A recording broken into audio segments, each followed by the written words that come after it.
Oke, kali ini gue bakal bahas tentang satu fungsi yang cukup unik, yaitu fungsi yang bernama fungsi delta Dirac atau Dirac delta function. Yang notasinya ya tentunya delta, gitu. Delta x karena dia sebuah fungsi. Nah, ini adalah sebuah delta yang mengerikan. Nah, gini. Nah, apa itu Dirac delta function? Sederhananya Dirac delta function adalah sebuah fungsi yang punya lebar 0 dan tinggi infinite. Ya, jadi lu dengan gampangnya bayangin aja kalau misalnya lu punya persegi yang lebarnya 0 dan tingginya infinite gitu. Nah, tapi kalau digambarin di dalam fungsi bentuknya bakal jadi kayak gini. Nih, ini misalnya sumbu x-nya, ini adalah Dirac delta function-nya. Biasanya digambarinnya kayak gini. Dia cuma satu garis, terus di ujung atasnya ada panah. Panah ini menunjukkan bahwa dia ya nilainya adalah infinite. Dan dia lebarnya di sini adalah 0. Nah, kalau didefinisikan, Dirac delta function ini adalah suatu fungsi yang bernilai infinite saat x sama dengan 0 dan 0 saat x tidak sama dengan 0. Jadi ini saat x-nya 0 gitu. Di sini 0. Oke. Jadi sumbu y-nya juga di sini. Nah, si Dirac delta function ini juga bisa ditranslasiin. Jadi misalnya si Dirac delta function-nya enggak saat dia di x sama dengan 0 gitu. Misalnya dia Dirac delta function-nya di sini saat x-nya sama dengan a. Nah, untuk Dirac delta function yang kayak gini, dia infinite-nya saat x sama dengan a, maka notasinya bakal jadi delta x min a. Oke. Jadi kalau lebih umum lagi, ini bisa ditulis sebagai delta x min a yang bernilai infinite saat x sama dengan a dan 0 saat x tidak sama dengan a. Inilah Dirac delta function. Nah, ada satu properti lain dari Dirac delta function yang ini adalah sesuatu yang didefinisikan, bukan sesuatu yang diturunkan. Yaitu bahwasannya luas yang dicakup sama si Dirac delta function ini di sini itu adalah 1. Ya, dia literally adalah 1. Atau kalau secara matematis ya biasanya pakai integral gitu kan luas. Integral dari infinite sampai infinite delta x min a dx sama dengan 1. Ini adalah sesuatu yang didefinisikan, ingat bukan sesuatu yang diturunkan. Jadi ini adalah suatu properti yang dimiliki yang jadi ciri khas Dirac delta function. Nah, gimana cara kita ngebayangin properti yang ini? Adalah kayak gini. Jadi Dirac delta function itu sebenarnya seakan-akan adalah sebuah fungsi yang dibikin. Adalah sebuah fungsi yang dibangun dari fungsi yang lainnya. Misalnya tadinya kita punya fungsi yang bentuknya kayak gini. Nah, ini adalah fungsi yang berbentuk persegi panjang kayak gini, gitu. Terus si persegi panjang ini punya luas 1, biar sirat ini 1. Nah, Dirac delta function adalah sebuah fungsi yang dibangun dari fungsi yang kayak gini dengan cara kita kecilin lebarnya, terus tambahin tingginya. Jadi dia makin sempit tapi makin tinggi gitu. Dan ya, si luasnya ini harus di-preserve gitu. Luasnya tetap harus 1. Dan makin lama kita bisa bikin lagi, dia makin sempit lagi dan makin tinggi lagi dengan luas 1. Sampai suatu saat kita bikin dia sangat sempit sampai seakan-akan si lebar ini mendekati 0 dan si tingginya ini infinite. Dan ya, dia harus di-preserve juga bahwa luasnya itu masih sama dengan 1 gitu. Makanya integralnya harus sama dengan 1. Nah, jadi lucunya walaupun si Dirac delta function ini bernilai infinite, luasnya itu nggak infinite gitu. Luasnya bisa ditulis sebagai 1. Artinya, kita juga bisa punya fungsi yang adalah 2 kali delta x. Misalnya nih, sebutlah ini x min x0. Jadi dia ada di x0, terus kita bandingin sama yang x min a ini. Sebutlah aja di sini. Nah, yang delta x min a itu tingginya segini. Yang 2 kali delta x min x0 itu tingginya 2 kali lipatnya. Ya, jadi lucunya walaupun delta x min a ini udah bernilai infinite gitu, bisa ada fungsi lain yang dikali lipatkan dari si delta function. Jadi ya dia semacam kayak 2 kali infinite tingginya. Memang nggak make sense kalau misalnya kita terima aja bahwa sesuatu yang infinite bisa dikali lipatkan 2 tingginya.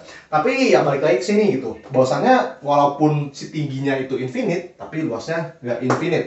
Artinya kalau misalnya kita punya ini yang diintegralkan dx, ini bakal jadi 2 kali integral delta x min x0 dx, dan ya ini ada integral dari Dirac delta function yang bernilai 1.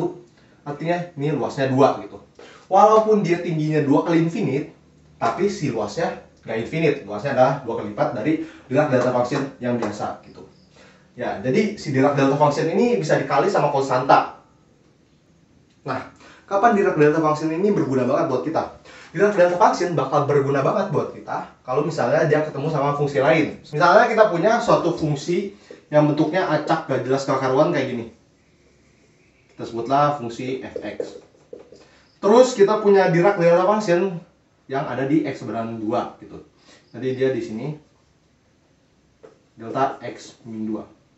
Nah, kenapa ini jadi powerful? Kenapa Dirac delta function jadi powerful waktu ketemu fungsi lain? Soalnya gini, misalnya kita mau kali ini si Dirac delta function-nya, delta x min 2, sama si fungsi fx-nya yang bentuknya nggak karuan kayak gini. Oke. Habis itu kita mau integralin terhadap x.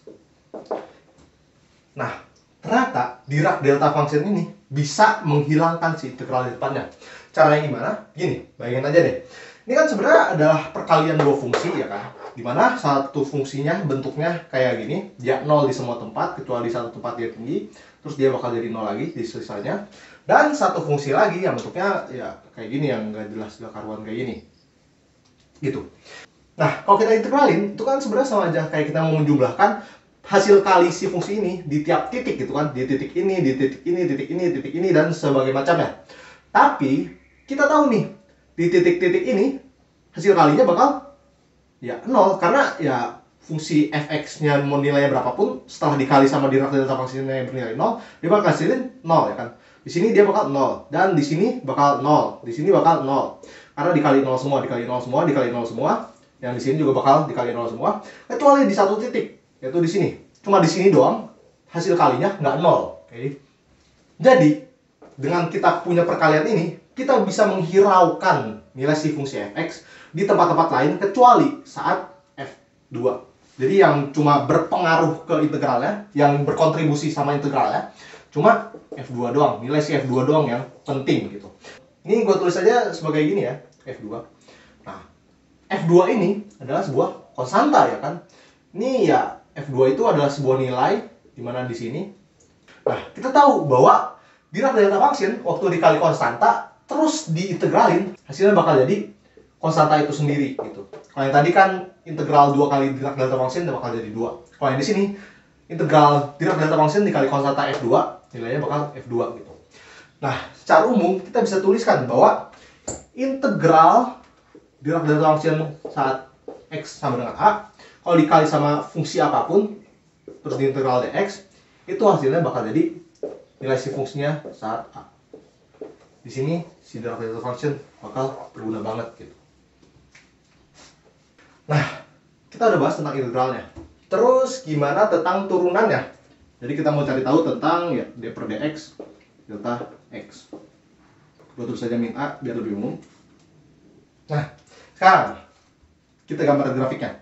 Gimana cara kita gambar fungsi Dirac delta function? Ya, caranya gampang. Kita garis lurusin di 0, terus kita tarik ke atas, garis lurus ke atas, terus kita bikin panah, terus kita garis lurusin ke bawah, terus kita nolin lagi gitu kan, kita lurusin lagi. Nah, gimana buat turunannya? Ya, turunan itu kan adalah gradien gitu kan. Gradien waktu si Dirac delta function ini bernilai 0, artinya ya dia bakal 0 juga gitu, karena dia lurus. Gradiennya 0 di sini. Nah, sekarang gimana buat yang gradien ini? Tadi kan kita gambarinnya dengan cara ya kita bikin suatu garis yang tegak lurus ke atas gitu kan. Nah, suatu fungsi yang tegak lurus gitu terhadap sumbu x adalah suatu fungsi yang bergradien infinite, oke? Jadi tadi kita bikin garis lurus ke atas nih, tegak lurus. Kita berarti gradiennya infinite, tegak lurus ke atas. Abis itu tadi kita turunin lagi kan, secara tegak lurus juga sama sumbu x-nya. Berarti ya gradiennya min infinite ke bawah gitu. Abis itu ya dia 0 lagi. Oke. Jadi kalau yang tadi si Dirac delta function-nya kayak gini, set. Nah, buat yang turunan ya bakal jadi gini. Set. Gitu. Inilah turunan dari si Dirac delta function. Apa yang bisa kita simpulkan dari pertama kali ngelihat ini? Ya, kita tahu bahwa Dirac delta function ini adalah sebuah fungsi yang aneh dan turunannya lebih aneh lagi gitu. Nah, tapi sekarang gimana kalau misalnya kita mau pakai turunan Dirac delta function terus kita mau kerjain kayak tadi?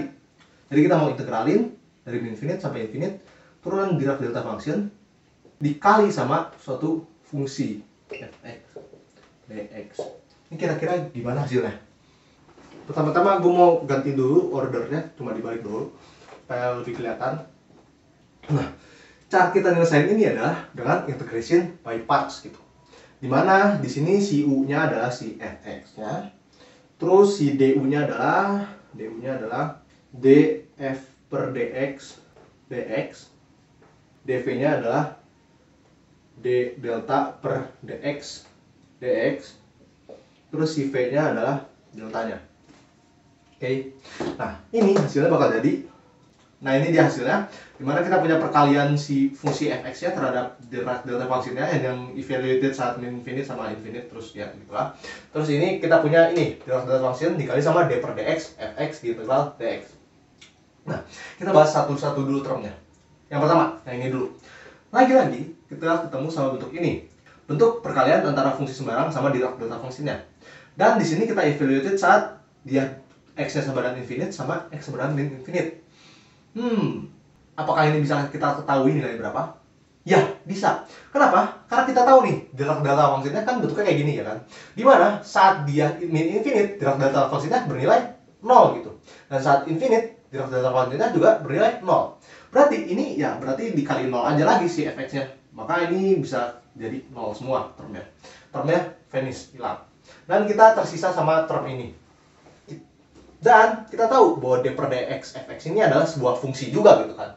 Dan ya, dia dikalikan lagi sama Dirac delta function. Artinya, ini juga bisa kita kolapskan integralnya. Jadi hasilnya adalah, nah ini dia hasil dari integral d per dx Dirac delta function dikali sama suatu fungsi sembarang. Hasilnya adalah min d per dx fx saat a. Nah, inilah Dirac delta function. Dan kenapa ini penting di fisika? Karena ya sebenarnya kita bakal sering nemuin bentuk kayak gini nih. Dimana kita sering nemuin Dirac delta function ini, contohnya di impuls lah. Impuls kan berarti fungsinya gaya terhadap waktu gitu kan. Impuls adalah integral f dt. Oke. Nah, suatu benda misalnya ada lagi anteng-anteng diem di lantai gitu, nggak ngapa-ngapain, lagi adem ayem. Terus tiba-tiba ada bola yang nabrak gitu kan. Terus kayak jedor. Dia clash di sini. Terus dia bakal mencar lagi. Artinya tadinya si bendanya lagi adem ayem gitu, dia nggak kena gaya apapun gitu kan. Waktu berjalan dan dia nggak kena gaya apapun, lagi anteng-anteng. Terus tiba-tiba ada suatu benda yang nabrak dia, jedor. Ada gaya tinggi yang bekerja terhadap benda itu, terus ya dia nggak kena benda lagi setelah berpisah. Gitu. Ya ini bentuknya mirip kayak Dirac delta function gitu kan. Ada sebuah kayak bam letupan di suatu titik tertentu. Dan salah satu pemanfaatan Dirac delta function ini yang paling kepake itu adalah di quantum mechanics, karena ya ini bentuk ini integralan yang hasilnya sama dengan 1 bakal sering keluar di quantum mechanics. Jadi Dirac delta function ini adalah sebuah alat matematis yang kepake banget di fisika.